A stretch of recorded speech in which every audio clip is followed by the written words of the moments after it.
Calaveras County. My name is Mike Taylor. I'm stepping in here for John Wade, who couldn't be with us today. But welcome to Calaveras Living.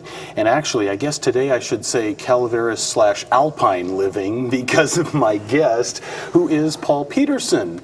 And I've known Paul for several years. You're the owner of, and I struggle sometimes to get the name of the business exactly right because I think, does it kind of change by season? It does, yeah.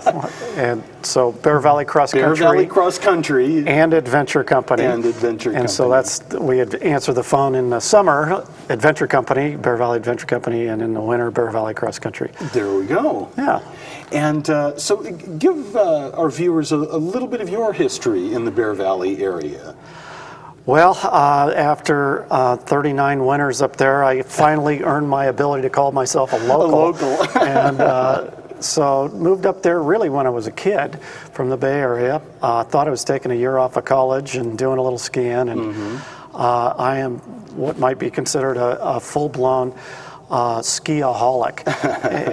And the winter sports has become a lifelong passion of mine. And so after some opportunities to get involved in the winter sports industry and then the outdoor sports industry through Bear Valley Cross Country, and then as it evolved into a 12-month business with adventure activities in the summer, I just kind of stayed there, and I'm still there after all these years.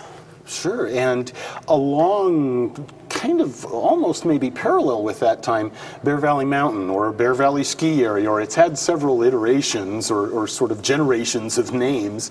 Yeah. And that's actually why you're here with us today, because there's just been some really exciting developments up there on the mountain in really just the past 12 months, really?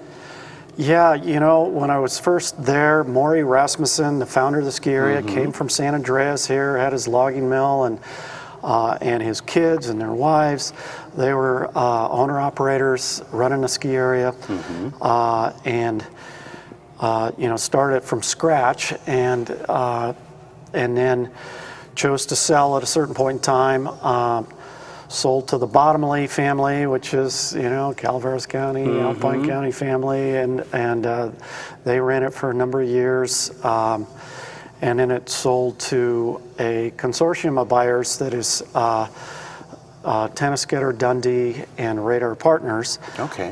They are sort of considered the current owners.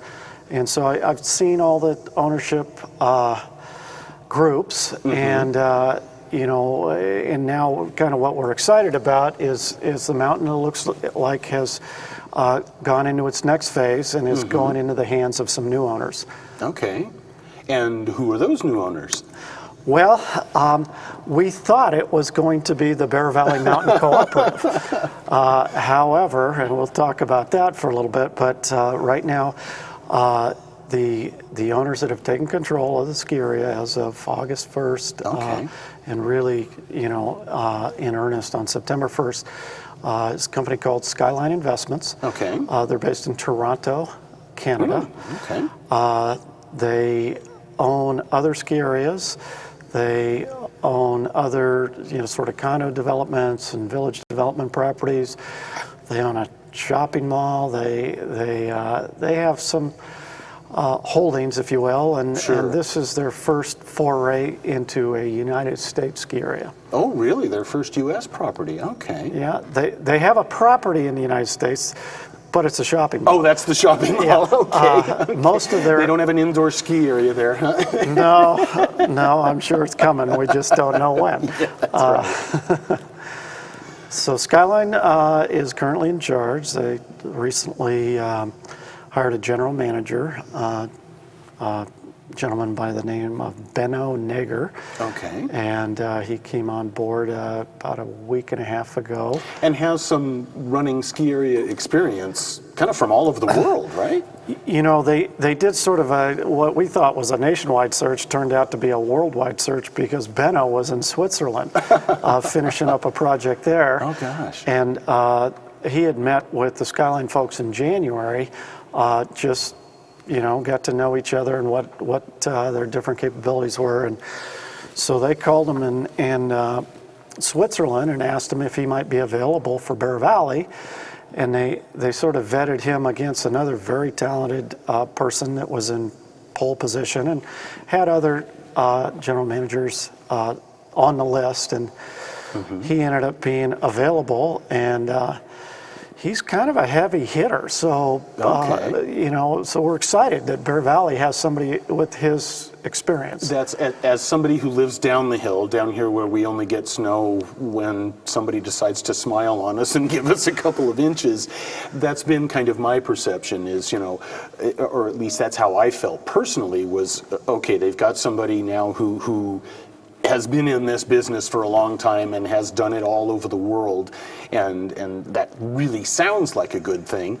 But tell us a little bit about the Bear Valley Mountain Co-op that was sort of formed a little over a year ago. So the culture of the co-op is 2 years ago the mountain was unsure if they were going to open. They had laid their staff off for the summer and went kind of silent on whether they were going to open or not. And whether it was right or wrong, the rumor went out that it wasn't going to open. And they never said that, but at the same time, for a variety of reasons, they didn't say that they would, and they didn't promise their employees that we're bringing you back in October. We'll call you in August or October or whenever. And so it was a nervous time. And out of that, there's a couple reasons why that happened. One is we had, a serious drought year. I've now seen 39 winters up there, and that was the worst one I'd ever seen. Oh my gosh! My first 2 years up there were drought years. 75, 76, 76, 77, and those. But they got through it. And the ski area carried on, but drought years can be pretty tough, even with snowmaking. So a homeowner brought to the Homeowners Association annual meeting a concept of forming a co-op to purchase the mountain. The previous fall, the mountain had gone up for sale. Some buyers had tied it up for the summer. They had thought they were going to close escrow in October, and then escrow did not close, and the buyers decided not to purchase. So we went through a winter of kind of another little bit of uncertainty. We're for sale. They're not really fully capitalized and everything. They're having challenges stemming from 2008 and the economic downturn, then going through some good years and then a couple of bad years. And so there was uncertainty. And so this gentleman had come from some knowledge of a co-op back east called Mad River Glen. And it is America's sort of fully functional cooperative owned ski area that has done quite well.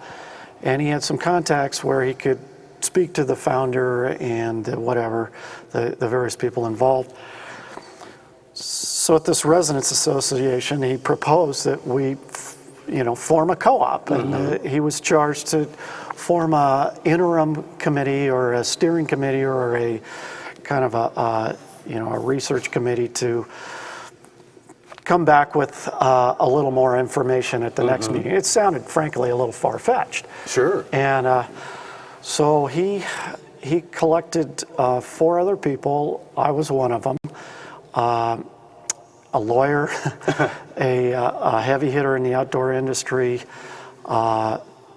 another gentleman that had been involved in running the ski area, myself, and then himself. This gentleman's named Steve Troyer. 13-year homeowner in Bear Valley and kind of a Silicon Valley tech guy that has a family and just wants the best for Bear Valley. And so this board formed, and as we studied and researched the possibilities, we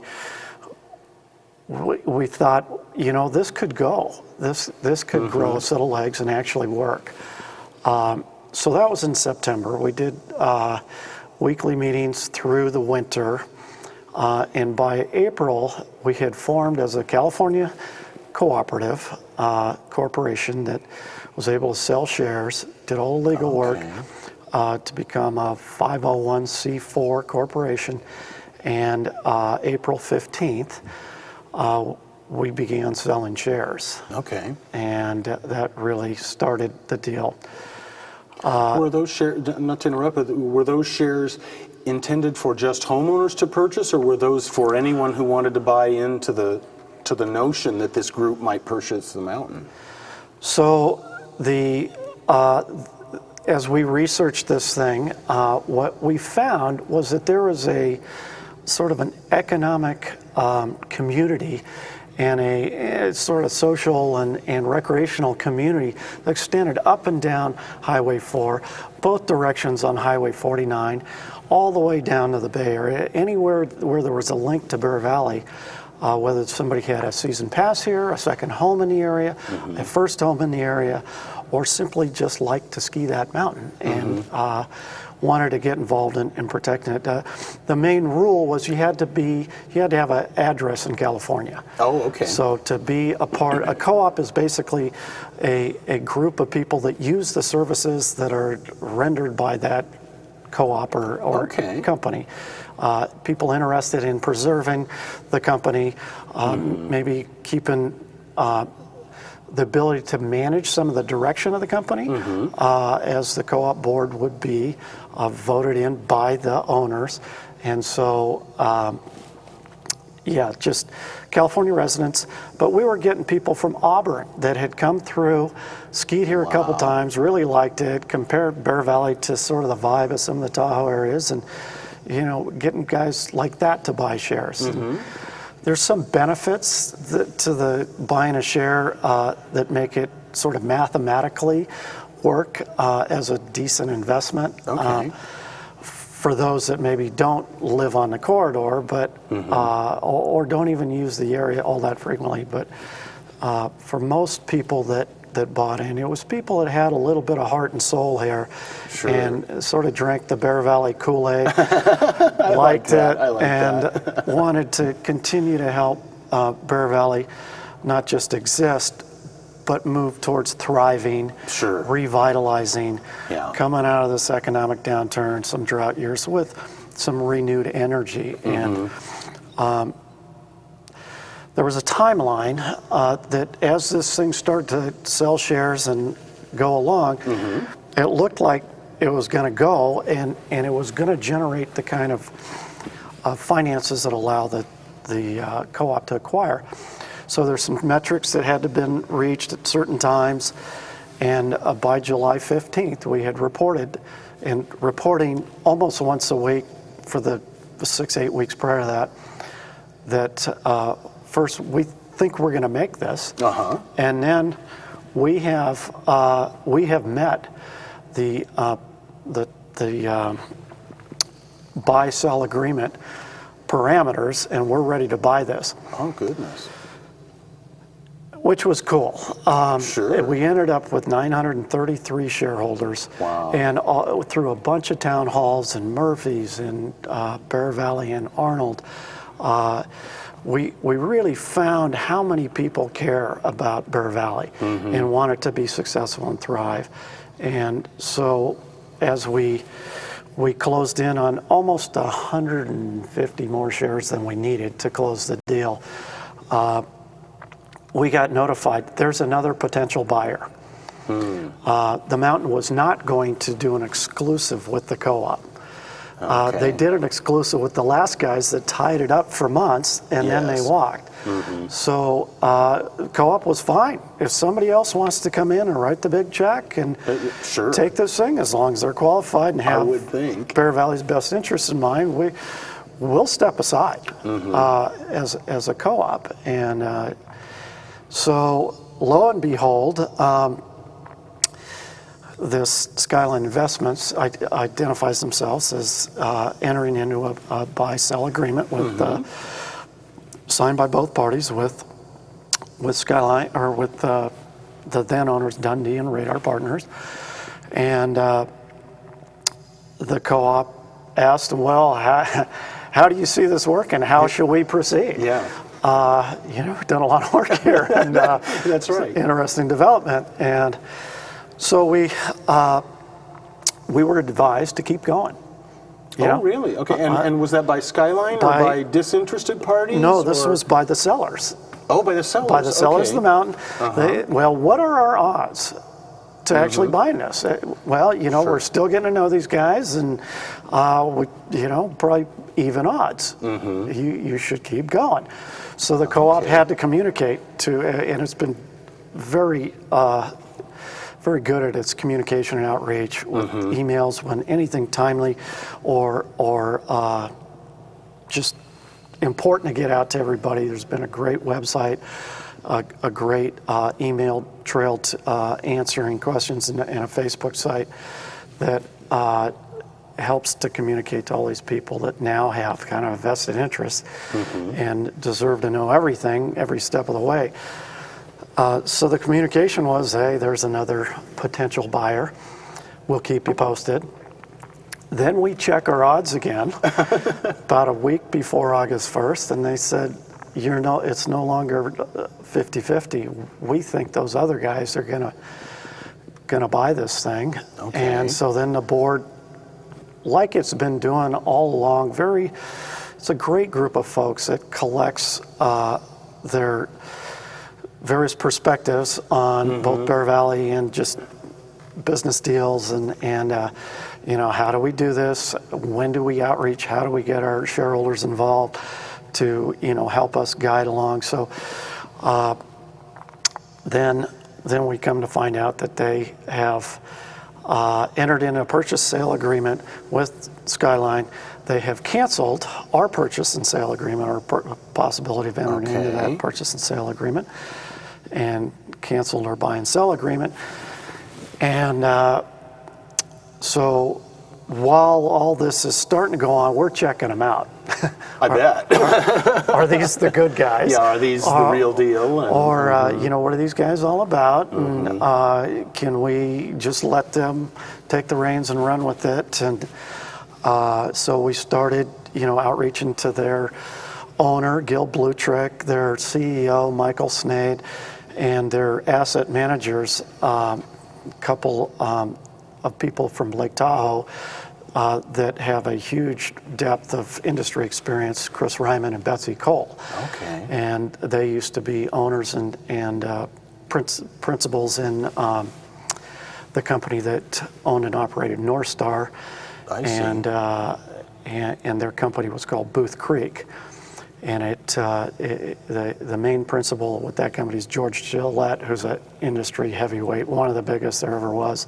He helped start a little ski area called Vail. Oh, okay. And you know, one of those little ones. Yeah. So Chris Ryman and Betsy Cole, like our new general manager, Ben O'Nager, deep industry experience people, which was positive that Skyline wanted to involve those guys. Sure. And they came in asking all the right questions and trying to, you know, get the right people involved and with sort of alignment with the co-op as they began their due diligence, which the co-op had already completed. Hundreds and hundreds of hours of due diligence and lots of layers and people helping from what was going to be our mountain operation team. They gone, no, we'll still help. You know, we want the best for Bear Valley. Everybody sort of saw all the same things, the same sort of how do we move forward and what do you do first, and so it became a pretty cool. Looked like a pretty good company for the co-op to either just hand over the reins, or as the conversations continued. One of the questions we asked are, how did you find us and why are you here? Sure. They said, we are here to a large extent because of the co-op.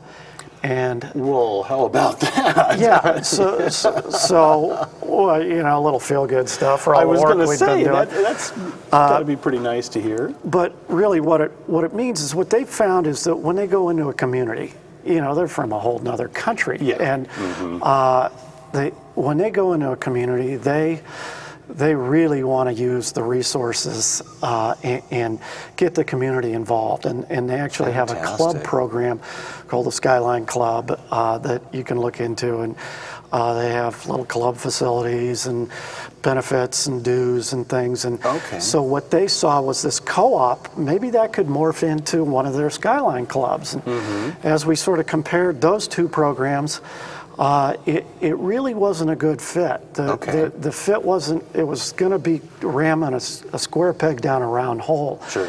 And we weren't comfortable with that as a co-op based on how we had sold all these shares, did a little research, and we promised this set of benefits. If you would honor all these benefits, we may be able to consider keeping the co-op whole and working in an alignment fashion.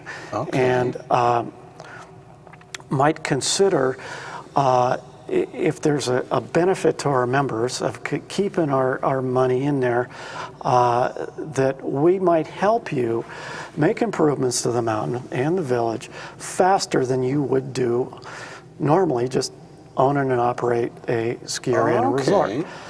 So the idea of co-funding projects that would be sort of identified by the co-op board and their board, shared seats on each other's board. So a Skyline person comes onto the